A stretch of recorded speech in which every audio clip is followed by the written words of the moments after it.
This just in, you are looking at obviously a very disturbing live shot there. That is the World Trade Center, and we have unconfirmed reports this morning. The only person we have to blame for it is Bush, because this is all what he wanted.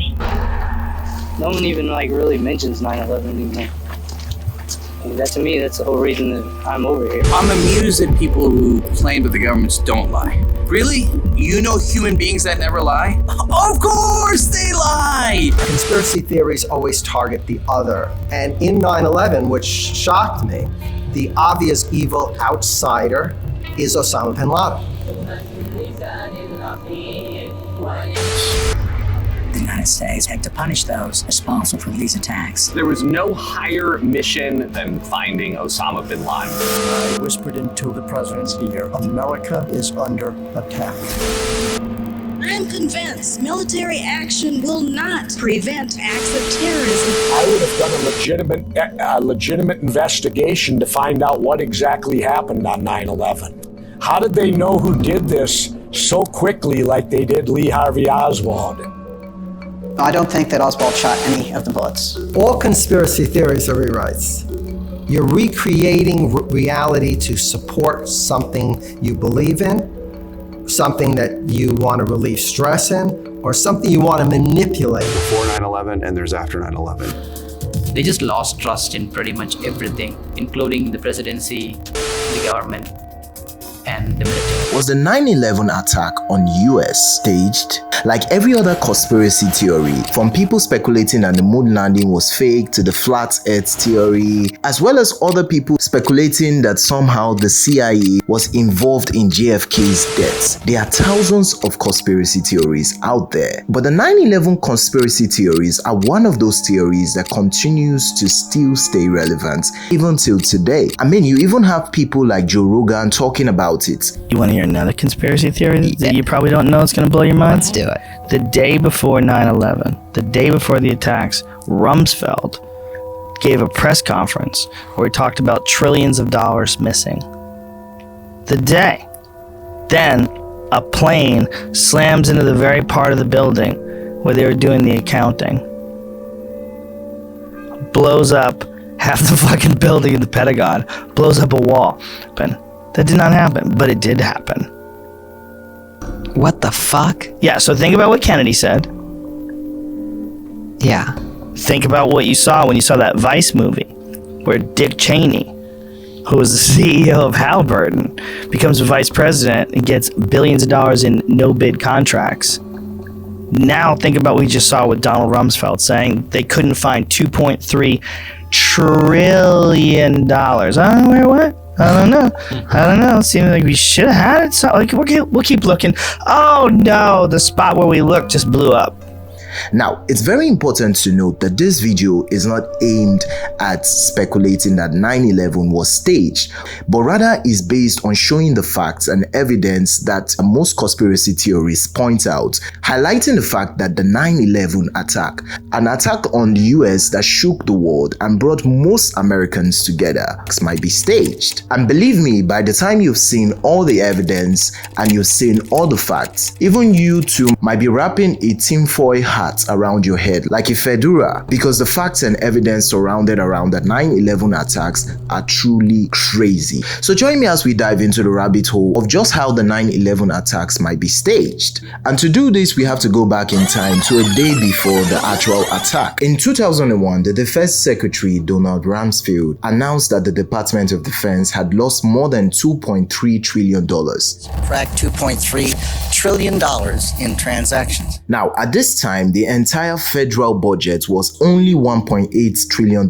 which meant that the military had basically just oopsied away more than a year's worth of government's entire bankroll. Now, naturally, the public was furious, to say the least, and rumors quickly started circling about where the money ended up. But fortunately for Rumsfeld and the entire military senior brass, the public announcement of the missing money was made on a very opportune day, September 10th. Move!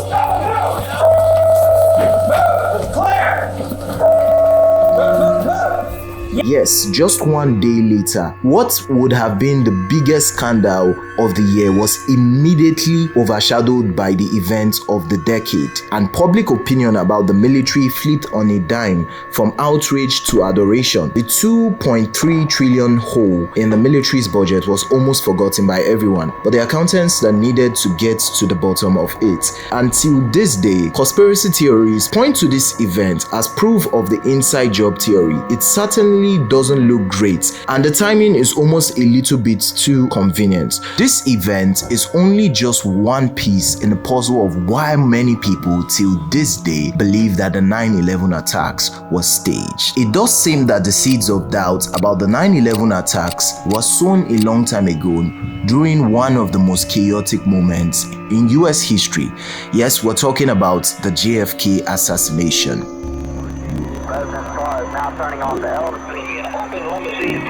Almost from the moment JFK was shot, you see, unlike today during Donald Trump's assassination attempts, which could be watched and monitored by thousands of people online from multiple angles, most Americans followed the events of the 22nd of November 1963 on the radio. We can't see who has been hit, if anybody's been hit, but apparently something is wrong here. Something is terribly wrong.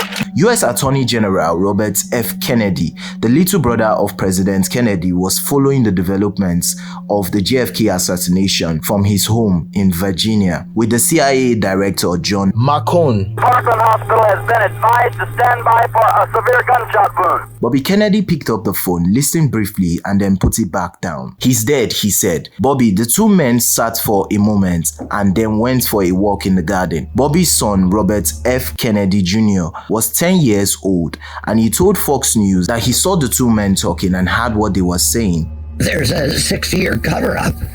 The Warren Commission was run by Allen Dulles, who was the head of the CIA, who my uncle fired. Congress found that, it was a plot. It was a conspiracy. There were multiple people involved.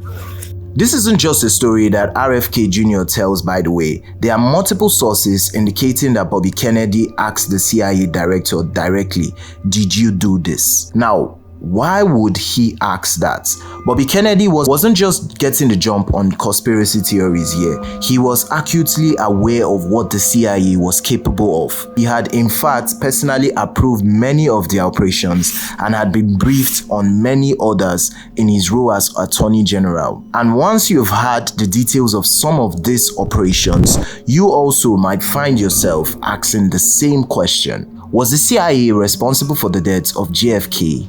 And more importantly, was the 9/11 attacks staged? Oswald, Ruby, Cuba, the mafia. Keeps him guessing like some kind of parlor game, prevents him from asking the most important question, why? Why was Kennedy killed?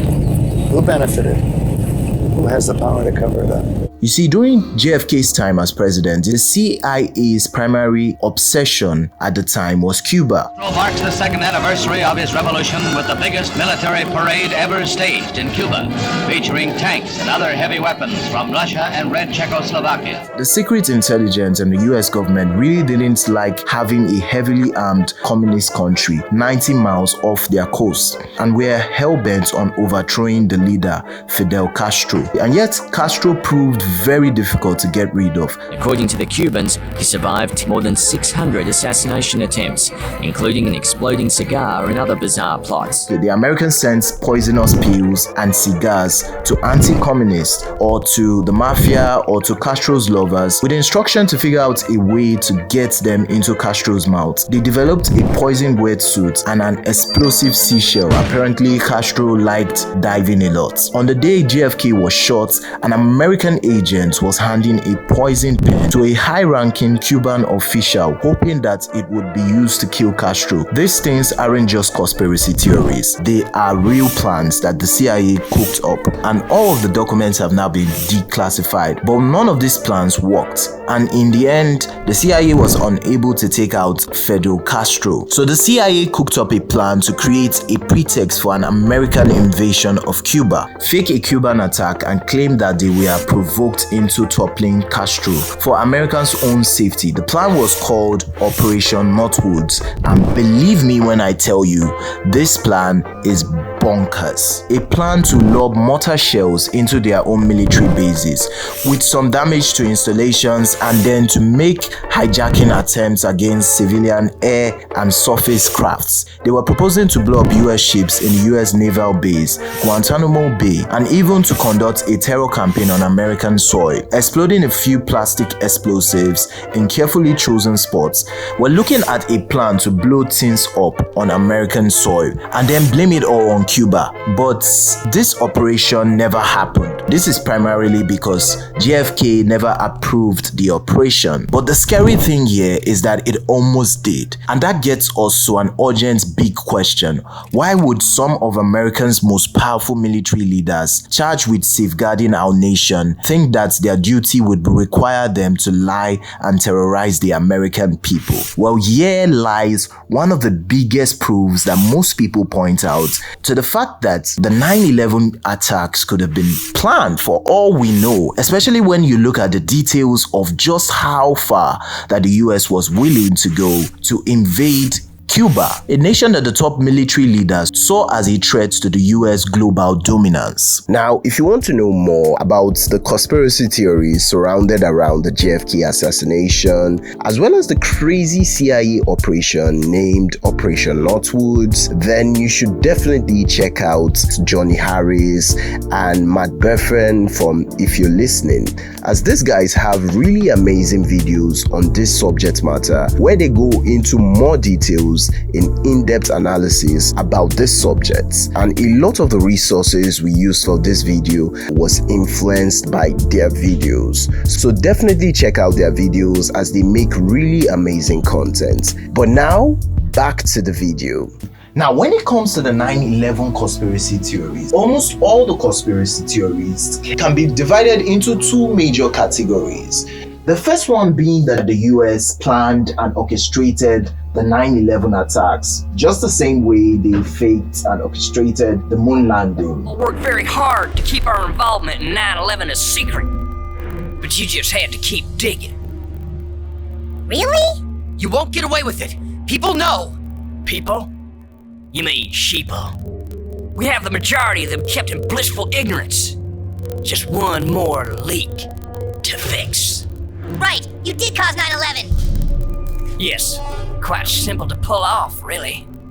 All I had to do was have explosives planted in the base of the towers. Then on 9/11 we pretended like 4 planes were being hijacked when really we just rerouted them to Pennsylvania, then flew 2 military jets in the World Trade Center filled with more explosives and shot down all the witnesses in Flight 93 with an F-15 after blowing up the Pentagon with a cruise missile. It was only the world's most intricate and flawlessly executed plan ever. Really? Why? The oldest reason in the world. Money. The towers fell and the American sheeple all waved their flags. Finally, we could invade Iraq and get the oil, which made us all even richer than before. Beautiful money. And option B being that while the US might not have planned and orchestrated 9/11 attacks, they essentially knew about it and sort of kind of let it happen. And now I'm sure you probably might be asking the obvious question. Why would the US want to stage and orchestrate an attack on its very own soil? And if you've probably watched the movie Vice or Loose Change, then you probably might have a couple of ideas why. Now, according to the theories out there, the US faked and staged the whole thing for one of the most obvious reasons out there. This is because staging the 9/11 attacks gave the US a reason to invade Iraq under the false pretense of claiming that Iraq was somehow involved in the 9/11 attack and claiming that Iraq had weapons of mass destruction, even though they didn't.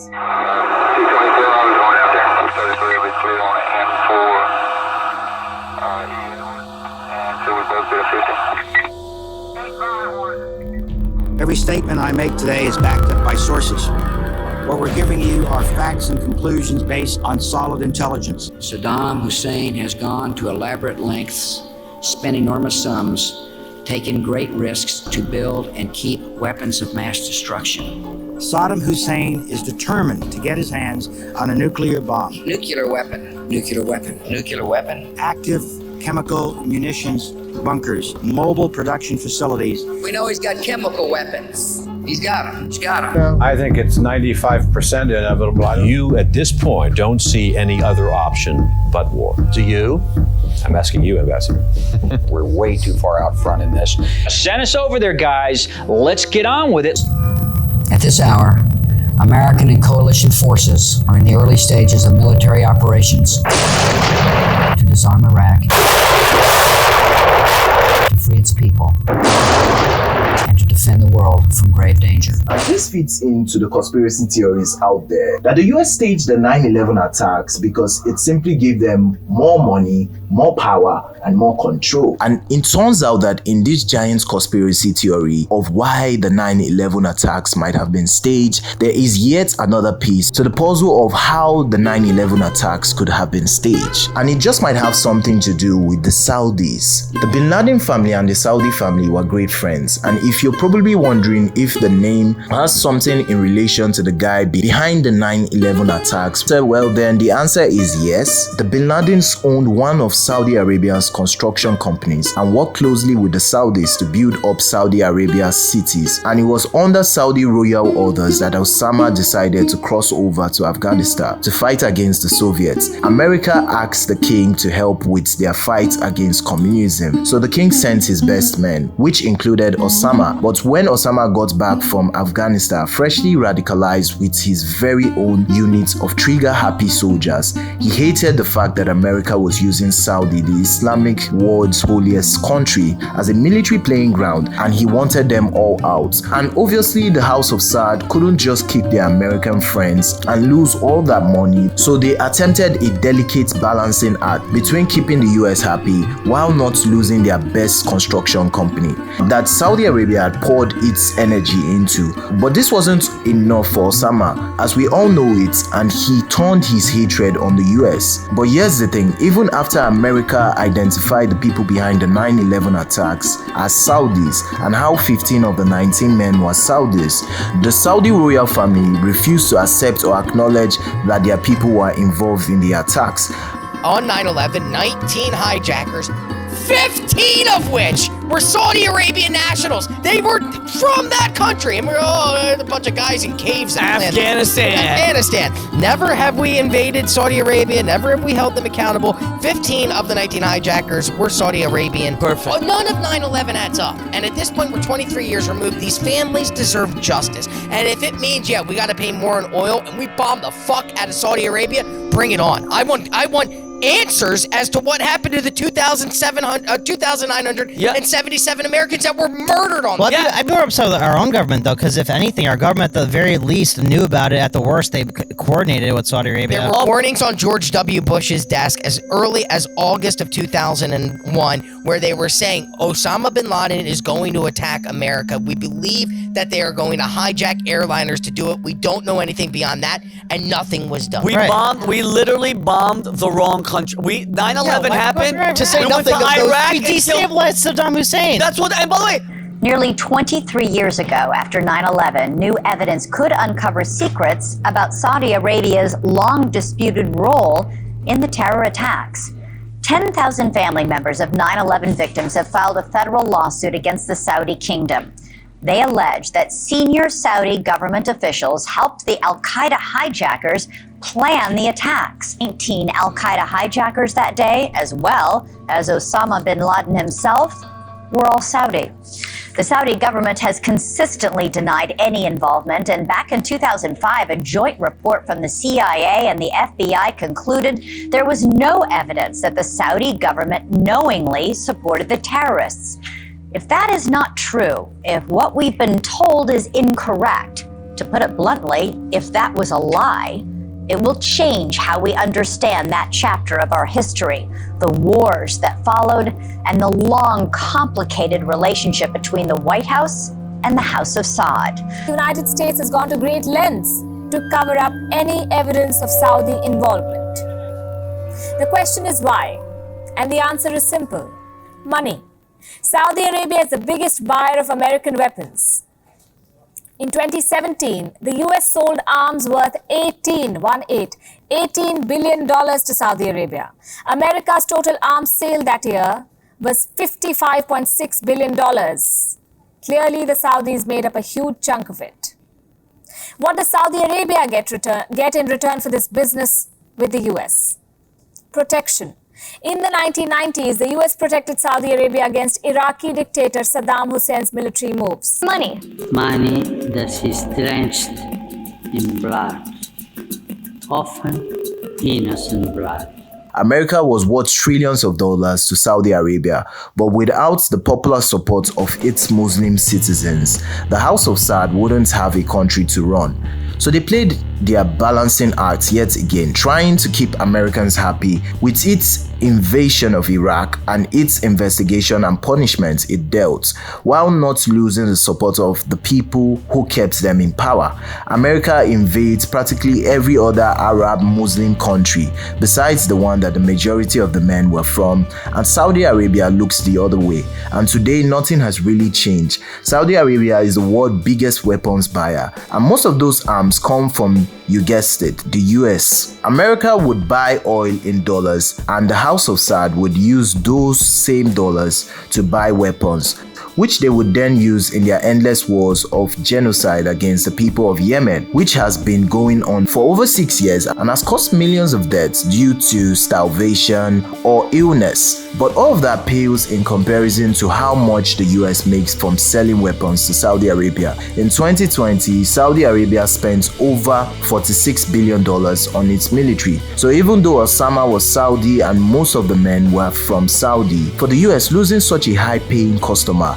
like the Saudis was bad for business. So the US and the Saudis struck another deal. As long as it looked like the Saudis were going after the terrorists, America can keep supplying them weapons. After all, Saudi Arabia is such an important country when it comes to keeping the peace in the Middle East. So America boosted its weapon sales to the House of Saud, and not surprisingly, a lot of those weapons end up in the hands of the same terrorists America is fighting, and the circle just keeps repeating itself, to the point that even when the Saudis are accused of brutal human rights abuse, the US would always look the other way. It's like the time the Saudi crown prince was accused of ordering the assassination of a journalist named Jamal Khashoggi. If Saudis carried out such an assassination, this should be seen as defiance against Turkey and disregard of law. Saudi state TV reported that 11 princes, 3 current, and dozens of former ministers have been detained. Who murdered him, who lured him in there, who chopped him into bits, and his body's never been found. It's MBS, the Crown Prince of Saudi Arabia. And he pays no price of any kind. So there you have it. When we look back on the 9/11 attacks, it's very hard to not ask the all-important question: was the US involved in these attacks? Today, public trust for the intelligence agencies is at an all-time low, probably due to scandals like the Watergate scandals. We've got to know whether or not their president's a crook. Well, I'm not a crook. And the Pentagon Papers. And yes, the CIA not willing to fully declassify the JFK files. But the all-important question still remains: was the 9/11 attack staged? Well, it does seem for now that this question would remain unanswered, at least for now. My name is Red Pill Republic, and if you enjoyed this video, then you should definitely subscribe to the Red Pill Army, where we make countless videos like this on war, crime, and business. And always remember to stay red-pilled.